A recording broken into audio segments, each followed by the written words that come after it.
lot of questions that I've been getting, and we're going to go over some numerology here, looking at the placement of the number 5, showing you why the number 5 is so important when we deal with Saturn. Let's talk about these numbers I got right here, from 0 to 1 to 10.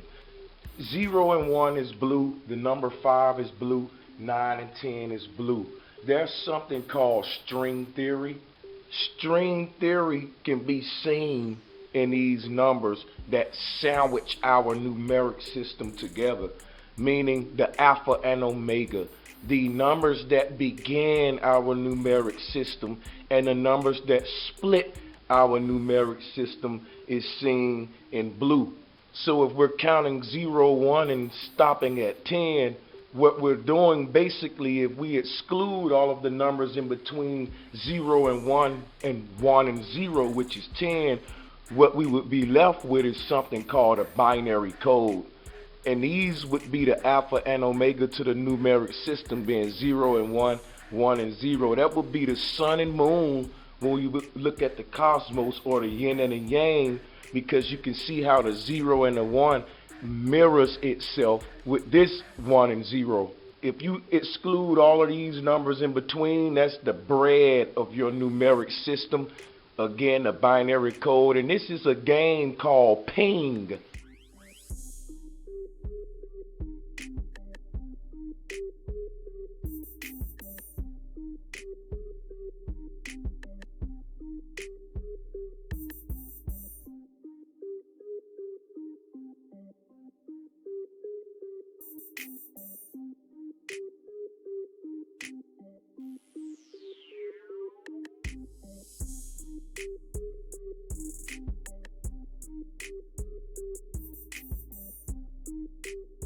In our dual reality, there are scales. There's a small scale, a large scale. That's the polarity. But because of this polarity, they create something called medium, which is not a scale at all. It is what balances small and large. Medium is equivalent to regular or original. And we're talking about the Most High. Medium would be 5 when we think of our numeric system. We understand that 0 is the 360 of life, the egg. It would be equivalent to the Great Mother, because when you look at 0, you're actually looking at the 1 from a top view. It's the same thing of looking at a flagpole from the top view. And the reason this is the view of the mother is because if you think of pregnancy, this would be the exact positioning of the mother looking down upon the child, like they say the Most High looked down upon the children of the earth.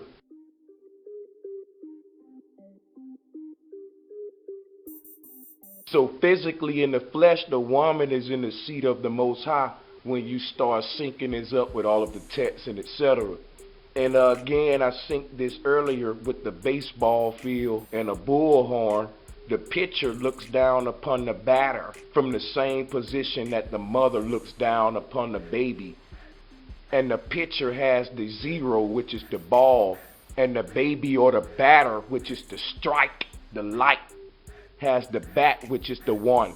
You can see that here, 0 and 1. There's no game if she don't pitch the ball.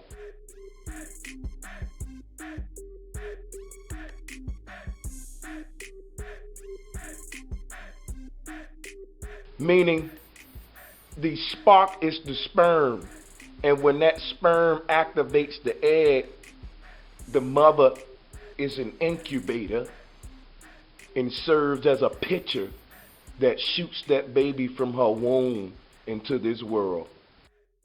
And that's going from 0 to 1. It's the magic of birth, and it's not something from nothing. Is that all that exists is energy in life, coming in and out of existence. The cosmos is constantly renewing souls, just like the water and the wind.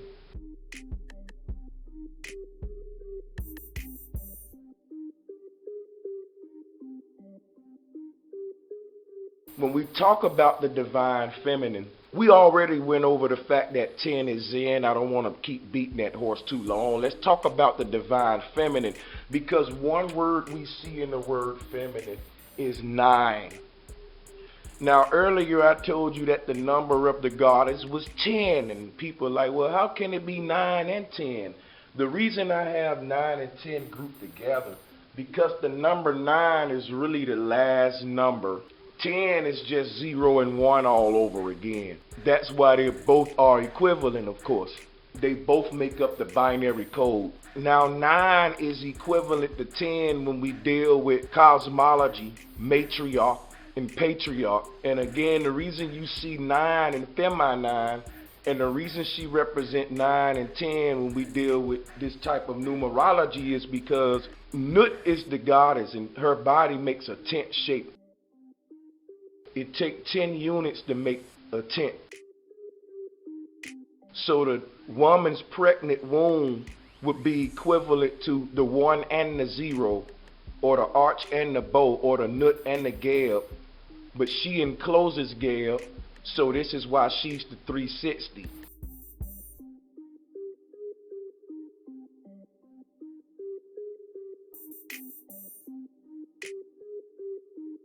To make a long story short, she represents 10 or tent, because we know that Ma'at is the womb or the uterus, and that's the delta as well, or the triangle, which is the tent, the pyramid.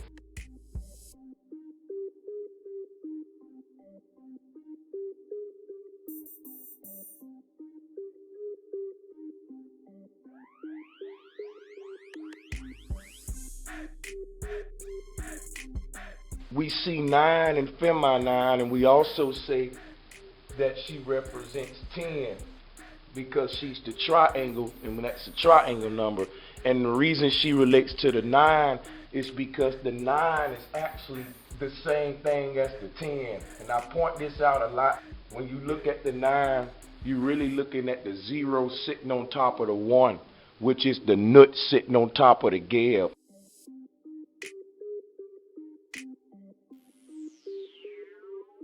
This is also a musical note, and it's also the inversion of the sits. So we all familiar with 6-9, that's nut gab.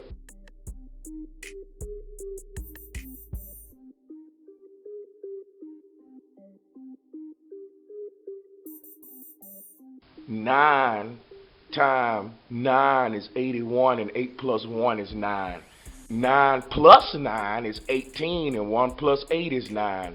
Now let's try it with a different number. 9 plus 5 is 14, and 1 plus 4 is 5. 9 plus 3 is 12, and 1 plus 2 is 3. 9 plus 4, 13, and 1 plus 3 is 4. 9 plus 6 is 15, and 1 plus 5 is 6. So basically any number you add with 9 will give you that number, because 9 is something I like to call a reflective number. Now we see why the word 9 is in feminine, because the feminine is a reflective creature. She's a magnetic creature, and think of Mother Nature. She reflects to you what you put out. This is the ripple effect, ladies and gentlemen. The feminine will take the experience of the masculine and the mother, which is the feminine, combine them both to create a whole new creature that will live on and embody both realities within itself to evolve the consciousness. If you got a messed up daddy, a piece of him will be reflected in that child, just like the mother. If you got messed up seeds, this is what the Bible talk about when it talk about sowing the seeds, is not just where they sown, but if you got messed up seeds, if I got organic and you got Monsanto, you're not going to have the same yield or crop that I'm going to have. And that's because nature's going to reflect what she's given, and it's going to be more than what you gave. So to wrap this up, 9 is a reflective number, just like you looking upon the face of a lake or looking in the mirror. 9 is a mirror.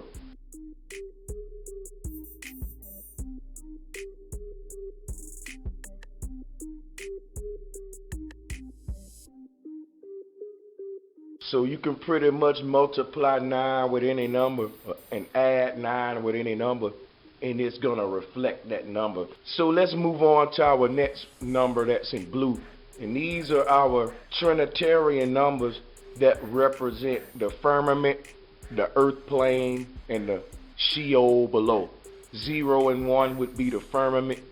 5 would be earth, or the hive. 5 is hive. That's where the underworld meets the firmament. So when you look at the way we greet 5 and 5 coming together, we say, give me 5. If you look at the Boys and Girls Club in the middle, that's just them telling you the earth, because 5 and 5 is 10, which is tent. And when they come together, as you can see with those two hands that's in the middle, when they lock up, they create a S in the middle. And surrounding that S is 4 hands apiece, would be 4 fingers left. And that would be going from 0 to 4, and you'll meet at 5, and then you go from 6 to 10. So you got 4 units surrounding 5, which is that medium point. And that's what we represent when we do a covenant or a handshake, which was the first form of a contract. And you make that firmament or that firm, that pact, an agreement this way. And if you outline that Boys and Girls Club, you get a hexagon or a yoni. Everything we do is cosmology, brothers and sisters. 5 would be earth, or the hive. 5 is hive. That's where the underworld meets the firmament. And then, of course, Sheol, which is representative of 9/10. And remember, 9 is a spiral, and that's exactly what 10 or Zen represents.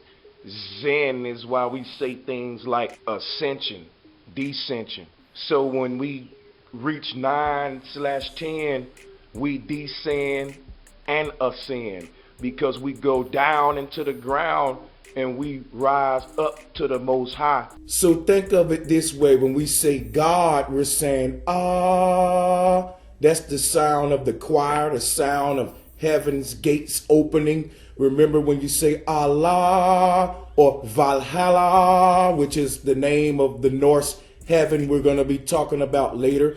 Basically, when you say ascension, we associate that with God going up. And when we say descension, we associate that with the devil or the devil going down. So descension is the devil or the devil down, and ascension is up, going to God. So basically, these are just the different vibrations or tones of Sheol as opposed to heaven.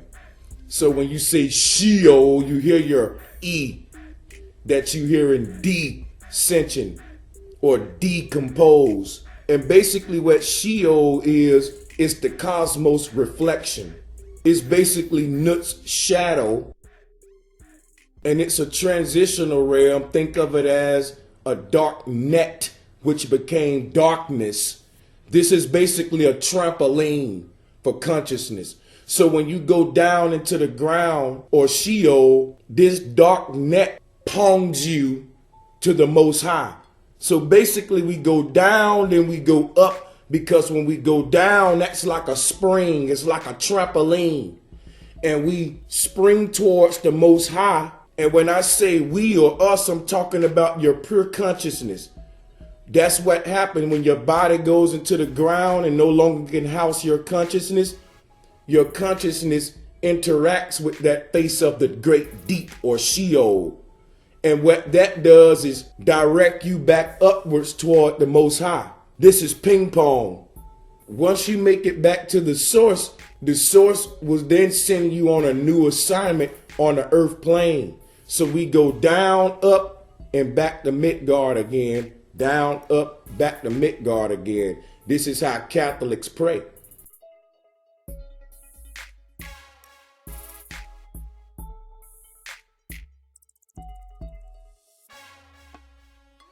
They told y'all this process with Jesus.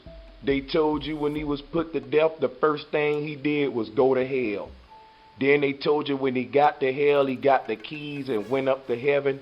Then he came back to earth and let everybody know that it was done. When you look at the Catholics, when they get ready to pray, they cross their hands across their chest in the same order. Because that's the journey of the soul. That's the cosmic journey. You go down, up, then back here again. Fearmongers call this the Saturn moon matrix. But we'll talk about that in another video. I get into it in a couple of videos, so just explore the channel. So we see the significance of 9. The inversion of it is 6. Because for you to spring back to the earth, the act of sex must take place. So this would be your 6-9 concept. Now when you talk about 10 again, that's all just dealing with the portals. We look at the firmament and the underworld as a bouncy type of transitional type place. The equivalent of you landing at the center of a trampoline. This is the whole concept of spring or resurrection, rise, erection. But to move on, let's look at the placement of 5. 5 would be in the same position of Horus or the child, which would be Geb in the belly of the mother.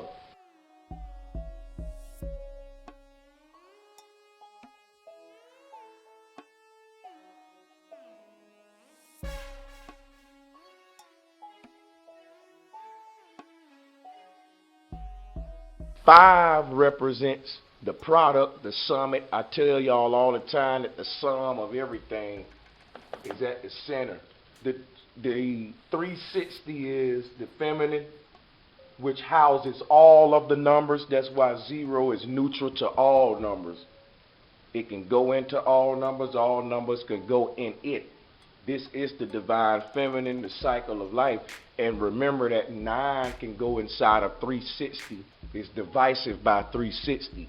You can find the same numerological concepts to numbers that are divisible by each other on different scales. So 9 is nothing but a hieroglyph for the 360 because it's a spiral. But on a larger scale, it's a wheel that's represented by 360. But when you add the 3 and the 6, it's still 9. If you take this number and make 3 6s with it, literally, it's still 9 because it's 18. 9 is a cycle number, just like 360, representing this wheel. Because this wheel just don't spin around in a circle, it spins around in a carousel spiral like the night sky.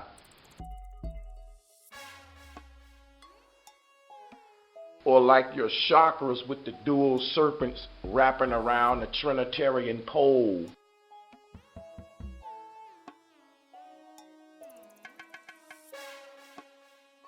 So why is 7 the number of completion? Because remember that 7 is the cornerstone. 7 relates to 10 because 10 is a pyramid and it takes 4 7s to make a pyramid. So 28 equals 10. 4 times 7 is 10. If you have a 7 here and a 7 here, a 7 here and a 7 here, because we're making a polarity, you just made the base of a pyramid or a swastika.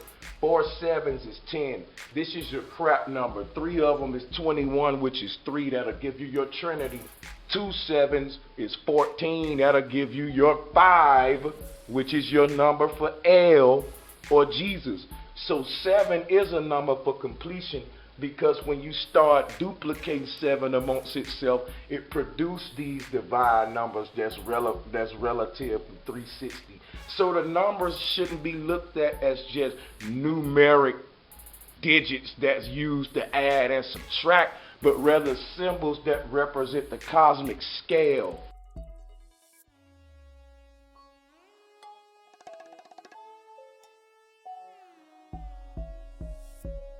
In relation to the sacred geometry that compose our beautiful cosmos.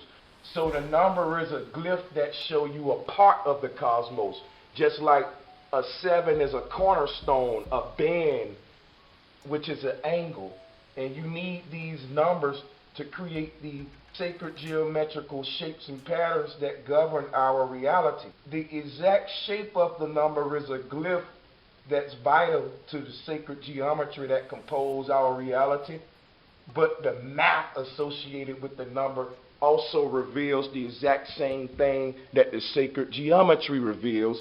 And that's what I'm showing you here today. And I'm also showing you how the certain deities relate to certain numbers and why. Because again, earlier, just like I showed you the 5 dice, it's just a pyramid from the top view.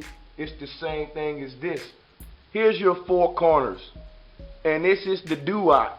You have 2 groups of opposing twos. When I just drew your swastika here with your 7s, here go your 7s. Here go your swastika. Let me try to get creative here so we can see all of it together. So now you can see your swastika in there. Think of the Last Supper.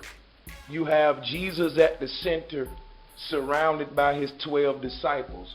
Well, let's count these numbers. 1, 2, 3, 4, 5, 6, 7, 8, 9, 10, 11, 12. When we write all of our numbers from 0 to 1 to 1, 0, this is all unknown numbers in our numeric system. This is the alpha and omega of our numeric system. When we be thorough, it equals out to 12 before the numbers start repeating themselves.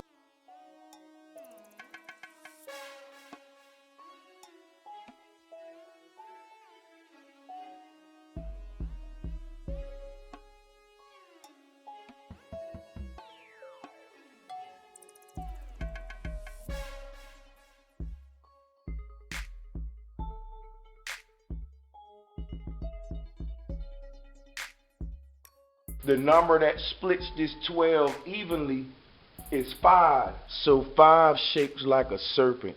And we already went over how it relates to Saturn.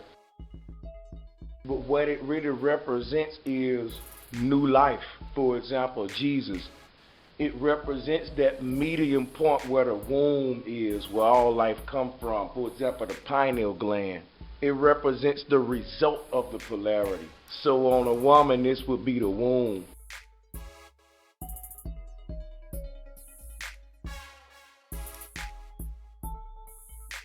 Think of a uterus.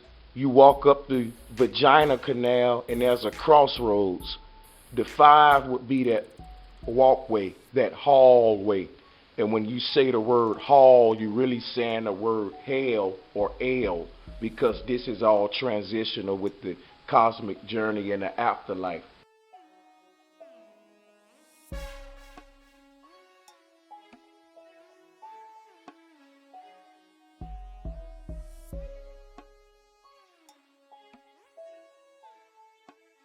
Life and death are synonymous. When we go in the tomb, we go in the womb.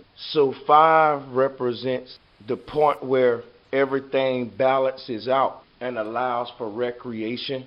This is the placement of Ma'at. This would be your small numbers. This would be your high numbers. But this would be simply Zen or neutrality. The thing that splits small and large, so that we can even perceive them as dualities. It's the pole that creates the polarity. Everything rests upon the 5 evenly. When we was in the military, when we went out to the woods, when we wanted to rest, there was nothing to lean up against. You find another soldier and y'all sit back to back. And you resting your energy equally, and no one is wasting energy. It balances out perfect. You can sit there like you're in a chair. You guys know what I mean. So when you look at the Celtic witches, the triple goddesses, all of them, they balance out the same way. Think of 2 people sitting back to back, and then add 2 more people with them and make it a 4-way thing, and you could do that at a 4-way as well.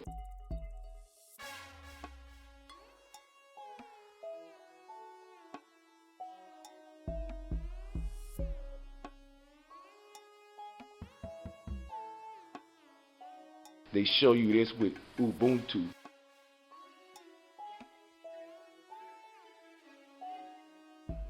So 90 degrees, 90 degrees, 90 degrees, 90 degrees, they all leaning toward the center, and that point is neutral. That's the 0, and the 3 6 equals the 9, which are your 90 degrees, your 4 90 degrees. resting upon the zero. It's the same thing. Zero being the last number on both ends.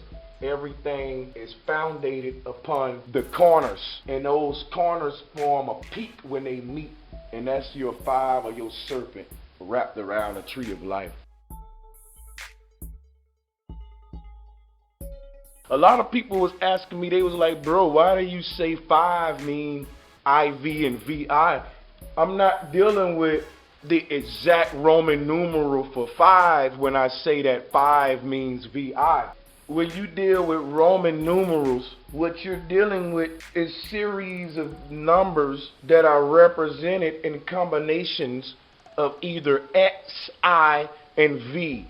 And all of these are numbers of the divine feminine. The X is the X chromosome. The V is the vulva or the delta. And the I is the I am or the Isis. When you look at this I, you're just looking at the mother giving birth to the child in the hospital. As above, so below. That's your ping game seesaw of life. And again, your small numbers would be 0 and 1, 2, 4.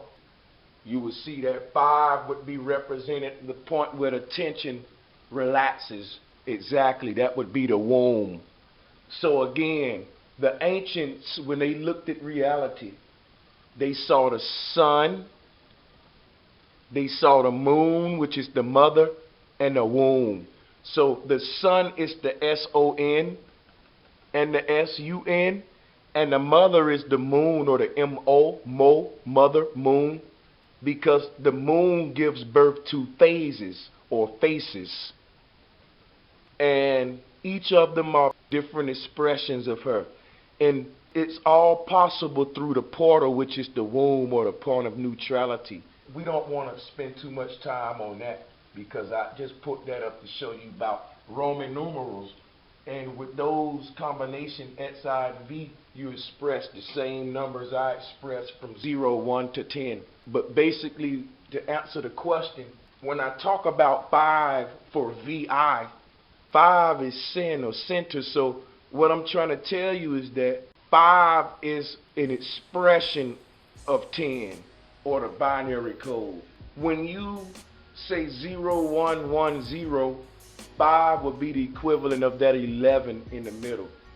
Because when you say 11, 11 is L even, and 5 represents the place where your L's become even. So think of this swastika as L's. That is an L, that's an L. Remember the 4 L's make 28 for 10. That creates this 360 10. 0, 1, 1, 0, L even would represent that 5 point, where your L's become even and create that neutral point or the peak of your pyramid, the great seal. This is where you lick your envelope. I went over that. And so why do 5 represent Vi? Because when you say 5, you got to deal with phonetics. You got to deal with the way words are pronounced throughout time. When you say the word phi, you're saying so much. The word phi that you see here is also the word vi phonetically. So some people, they don't say 5 because their mouth is not able to do the so what you get is vive. Hell, just right here in America, when you go up north, they don't even say brothers. They pronounce the T and the H with a V. They say, yo, them my brothers with a V. So you got to look at phonetically how we say stuff and then see how it ties in with etymology. So phi is also P-H-I. Phi is also vi, and it's also pi, psi, and we already went over those two. All of these are symbols of the Great Mother. This is your arch or your V, that is your I, and where they intersect is your X. That's all of the symbols that make up Roman numerals, X, I, and V, right there in that one symbol called a trident. And we, of course, this I is the same thing I just broke down with the woman and child as above, so below earlier. What a circle is the 360 of life. That's the point of tension where they both balance out. And it looks just like a womb, right? A circle with a slit. That's a womb right there. And the 5 symbol.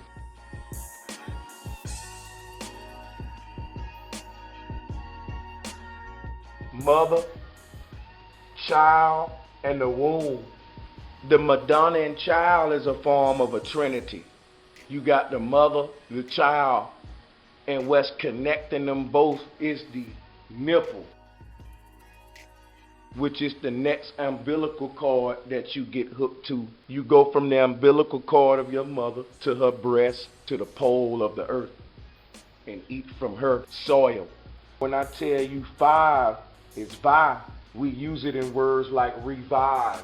All churches have revival, and this is all symbolic of Saturn or recycling energy. Remember I told you 5 is also psi, so when you say recycle, and the re is just symbolic of repetition, and repetition is ripple tension. That's what creates this entire ecosystem. This is an ancient depiction of the cosmos, a simple diamond structured this way. Of course, this entire structure represents our numeric scale, as you can see here, from 0 and 1 to 10 and 5 in between, with your small numbers on the left and your large numbers on the right. But one thing I want you to pay attention to this is that the 9 is missing. If you look at these numbers, they both even. Your small numbers have 3, your large numbers have 3, and you can see your Trinitarian numbers, which are not really numbers. These what birth all numbers, what hold the construct for us to perceive small and large. This would be the pilot's seat, and these would be your both wings. This is where we steer from. This would be your warm bath water, because you don't want it too cold and too hot. So this is Goldilocks. She called gold because it's linked to the golden age of the goddess. You don't see 9 here, and that is because 9 is hidden within the entire structure, meaning if you count the units, 1, 2, 3, 4, 5, 6, 7, 8, 9. It's 9 units. And the reason it's 9 units is because this entire structure is made up of a duot of 4.5. What I mean is this: let's give the small portion of our scale a 0 and 1, and let's give the large portion of our scale a 1 and 0. So the 0 and 1 is paired with the small numbers, and the 1 and 0 is paired with the high numbers. What splits all of this is a 5, which means your small numbers get to share a piece of the 5, and your high numbers get a piece of the 5. So each side get to marry the 5. And as a result of that, you have 4 units here and 4 units here that's paired with the 5. And that'll give you 4.5 and 4.5, which is 9, represent all of the units creating this structure. And all of it is 9, or the cycle of life, the 360, the divine feminine. 360, which is this circle, divided by 5 equals 72. And of course, 7 and 2 is 9. 72 is also, when you multiply them, you get 14, which is 5. Also, we know that 9 plus 5 is 14, which is 5, because it's going to always lead you back in the middle. This 7-2 is very important, because when you I already told you what 4 sevens represent. 4 sevens is your swastika, the base of your pyramid, or the 4 pie slices that make your wheel. So we went over what 4 sevens is. But Brother Sanchez, what about 2 sevens? How is that relevant to L and Saturn? Let me show you the difference. This is the base. That's the base of your pyramid with the 5th point. Them 4 sevens equal 10, which is the same thing as this envelope or this pyramid from a top view. But the 2 sevens is the same thing. Let's split this up. If I give you 2 sevens and ask you what to do with them 2 sevens to create a pyramid in sacred geometry, you could do the same thing. So 5 is the number of the pyramid. Check this out. 7 plus 7 is 14, which equals 5. We know that means the pyramid from the top view. We looking down on the pyramid.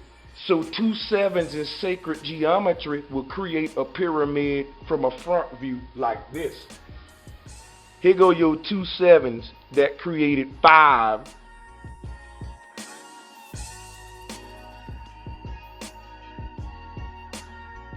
And if you take your 2 7s, put them back to back, they'll create this right here. This is a pyramid. This is the God El. This is the God El with his 2 arms, just like Christ. And those are your 2 7s that make the 5, because it's all El from different viewpoints. So if you outline this, you get the capstone, the all-seeing eye of El.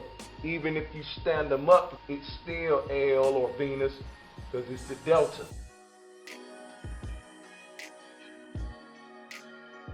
What I'm showing you is that when you add these numbers mathematically, you get 5, which is the number that represents the deity, that represents the sacred geometrical shape that the number actually draw out as a glyph.